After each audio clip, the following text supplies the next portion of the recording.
According to the Southwest Transit Company profiles, our proposed team moving forward is Elizabeth, Caitlin, Susan, and William. Elizabeth stands out with her 4 years of experience.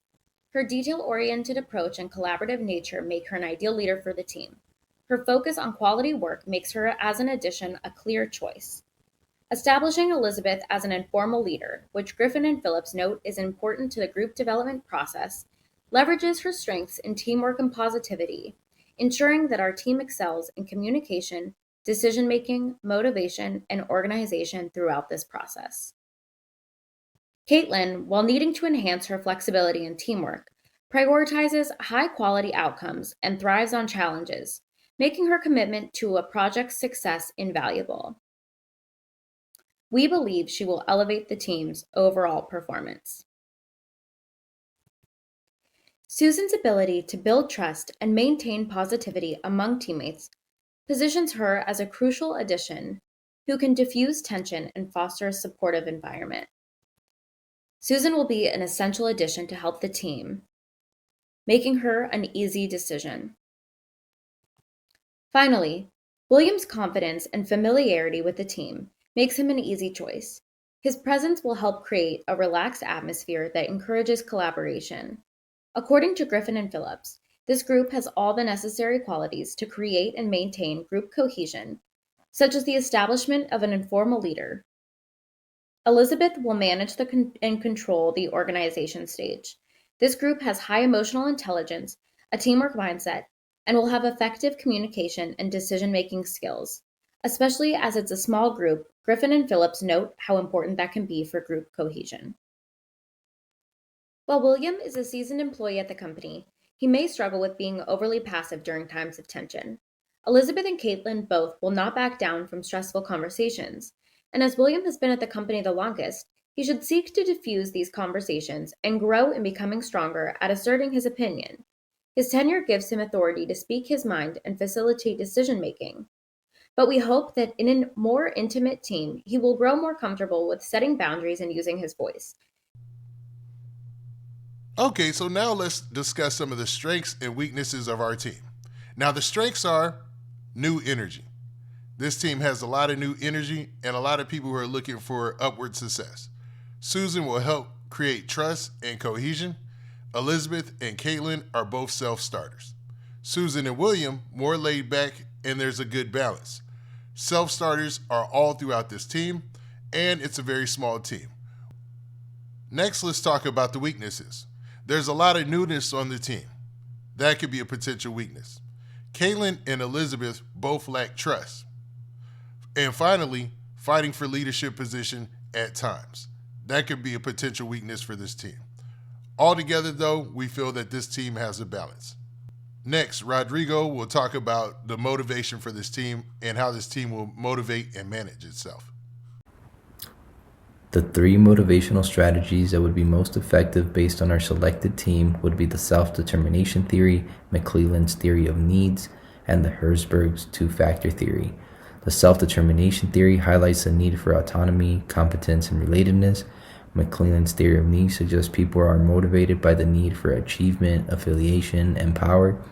Lastly, the Herzberg's two-factor theory operates off motivational factors such as recognition and hygiene factors such as salary.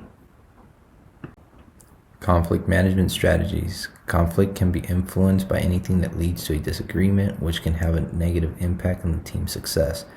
Therefore, how the conflict is managed plays an important role in determining the outcome of a situation. The 5 conflict management styles are collaborating, compromise, competing, accommodating, and avoiding. Each of these styles can be used depending on the goal of the problem, the urgency of the matter, and the importance in preserving a certain relationship. To ensure success and collaboration within a team, it is important to incorporate tools that can enhance communication, document sharing, and task management, utilizing software such as Asana and Liquid. Additionally, workflow automation systems such as Slack can use technology to send documents and reminders to specific people about tasks that they need to complete. Lastly, decision support systems such as electronic questionnaires, brainstorming tools, and voting tools can help a team make decisions more efficiently enhancing team collaboration. As we move along to where I wanted to talk about was the conscious capitalism and how this team is focused and concentrated on meeting the tenets of conscious capitalism.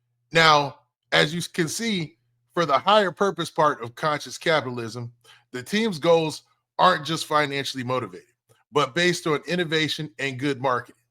The team was put together with a dual mission for marketing and meeting a goal line that would successfully implement the visions of all the executives and stakeholders. Now, as the stakeholders, we'll talk about that a little later, but the team was built with members that can be highly productive, setting a trend for future projects and growth. Now, this one of the things in higher purpose that shows why we chose these members that we chose. Now, second, let's talk about stakeholder orientation. Now, the diversity of the team can satisfy the needs of multiple stakeholders. When it comes to conscious capitalism, stakeholder orientation is really based upon having everybody feeling like they're getting something out of the project, and not that only the monetary stakeholders and the people who have a monetary interest in the company and in the success of this project will gain something from it. That means the people that we chose for the team will gain something from it, the people who are at the beginning of their careers, and the people who are at the end of their careers. Multiple people will share in the advancement of this team that we put together, or in the stakeholder orientation of all the people who are going to work together to make this project a success. Now, businesses have multiple stakeholders. They've got customers, employees, suppliers, and investors. The buy-in by both senior and junior employees that we've put in our team, we feel satisfy the need of all internal and external stakeholders. Now, finally, when it comes to conscious culture, now conscious culture can be summed up by almost everything we've discussed previously. Now, conscious culture, let's break it down. You have to be conscious, and you have to include those tenets of conscious capitalism that have already been talked about, but you also have to create a culture and also create a spirit. So it is our belief that through the members like Susan, the team can foster a spirit of trust and cooperation among all stakeholders. Now, in closing, I want to talk about the value and positive impacts of this team that we've constructed, and how having a positive team will affect the company in the long run. Now, positive attitudes and positive group dynamics increase employee satisfaction and job satisfaction, leading to happier people and better service. A team set up best for efficiency and productivity contributes to the advancement of society and customer service. They're also more pleasant for team, internal customers, and stakeholders to work with.